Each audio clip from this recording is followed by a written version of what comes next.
J'ai des tomates, des aubergines, des concombres, des petites fèves, des zucchinis. Après des années d'attente, Diane Garguipi peut enfin profiter d'un espace dans un des nombreux jardins communautaires de la ville de Québec. Ça faisait 3 ans là, que j'attendais. Et puis cette année, j'ai eu la belle surprise là, d'avoir une place ici. Ici, c'est au jardin communautaire de la Pointe-Sainte-Foy, l'un des 34 espaces que la ville de Québec offre aux citoyens qui n'ont pas d'accès à un terrain pour cultiver un potager. J'ai toujours jardiné, puis on a déménagé, et puis on est en condo. En condo, c'est pas possible. Je suis passé de liste de 100 personnes sur la liste.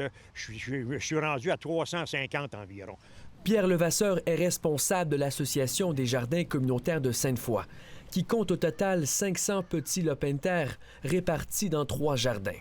Tous les espaces ont trouvé preneur, tandis que la liste d'aspirants jardiniers ne cesse de s'allonger. D'ici au printemps, il va s'en ajouter beaucoup. Là. Les gens nous appellent pour s'inscrire. Alors, on les met sur la liste. Ça prend 2 saisons et même 3 là, avant d'être appelé pour avoir un lot. Dans l'arrondissement La Cité-Limoilou, la liste d'attente est encore plus longue.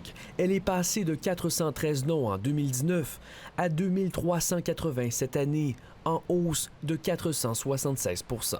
Les nouvelles demandes ont augmenté depuis 2018, mais les demandes ont fait un bond important en 2020, probablement en raison de la pandémie, confirme la Ville de Québec, qui s'est dotée d'un plan d'action en agriculture urbaine pour la période 2020-2025. Depuis 2019, près d'une dizaine de nouveaux jardins communautaires ont vu le jour à Québec, dont 5 seulement cet été.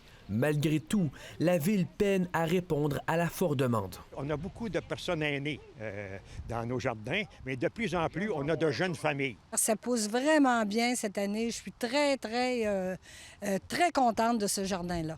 En 2016, la Ville de Québec comptait 700 parcelles sur son territoire. Elle en compte maintenant 2000.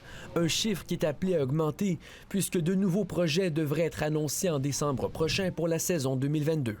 Ici à Diacite.